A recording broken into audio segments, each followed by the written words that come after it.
The children of the Amaratzot, the Baalet Tshuva. כי זה ידוע, because it's a known thing that those important souls, הנכבדות, הנעשקות, that been kidnapped בתוך התקלה, into that hidden place, place of confusions, האמור בזוהר, that's written in the Zohar, בקליפות נוגה, in the noga husks, means the places that you cannot know the truth, you cannot define between good to bad. You see husks, but in the same time you see that they're good for you.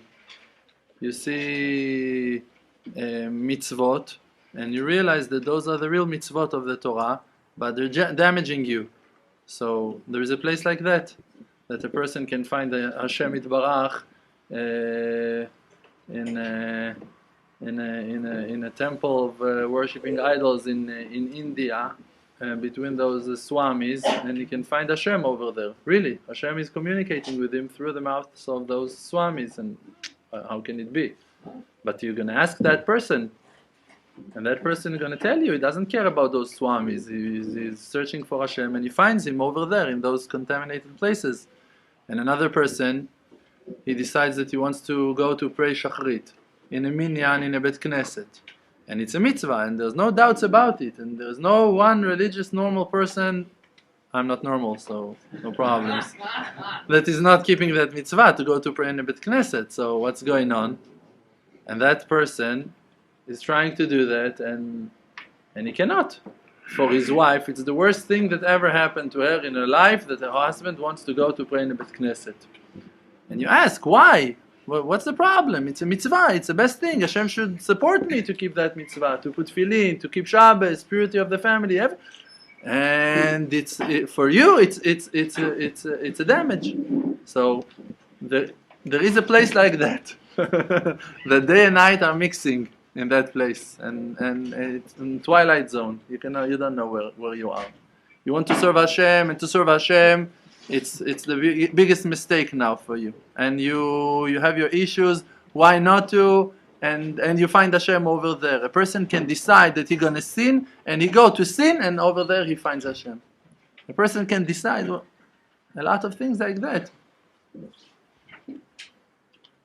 So, in that place, there are souls that are stuck in that place. Those are the souls of the Baalet Tshuva. The souls that, first of all, in the beginning, they've been kidnapped from the side of the Kedusha by the snake, by the Yetzer Hara, and he swallowed them, and now they're in his territory. But after a while, like Rabbeinu is explaining in a different Torah, the tzaddik went through those pipes, he went through all of those contaminated places, and he kidnapped those souls, and he brought them out. But now, they're still very contaminated, but they're not under the control of the Yetzer Hara anymore. They're in the hands of the tzaddik, but a lot of confusions over there. So, we need to respect those souls. We need to understand that those souls are very important. How you can tell that they're important? Because they've been kidnapped. This is first of all. Why the Yetzer Hara took them? When the Nazis started to fight against the Jews over there. So what first thing that they done was to take the leaders, the most important people, the people that had influence on the public, the rabbis, and the leaders of the Zionim, the Zionists, the politic, and they fired the managers of the banks and the lawyers. And first of all, why? Because this is how you ruin. You take the most important souls and you break them. You break the spirit of the nation. So the ones that been kidnapped, they could be the leaders of the nation. But now they've been kidnapped, and no one is listening to them. But behind all of that, this is Hastara Shebetoch Hastara. Hashem Yitbarach is standing in those hidden places. Why? Because it's Hashem's plan. Hashem made it to happen. Why? Because now you can see a person that he doesn't have a weapon in his hand, he doesn't know how to read, he doesn't know how to learn.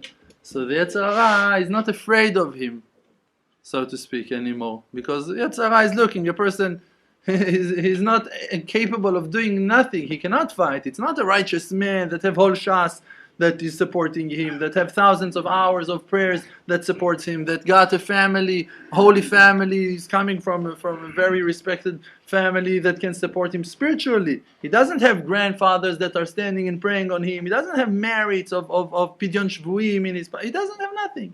He's poor. So the Yetzer Hara is not afraid from a poor person.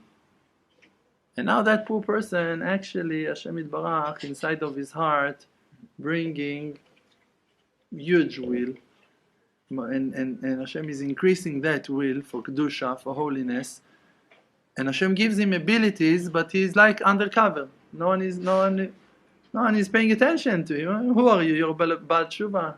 Even on Rav Shalom Arush, there are so many people that are not accepting from him because he's a Baal Tshuva. He's like, no, a Baal Tshuva, another book of a New Age book. Okay, Baal Tshuva. And you see that righteous man, by that fact that he's hidden and no one is listening to him and no one is looking at him, he can make steps.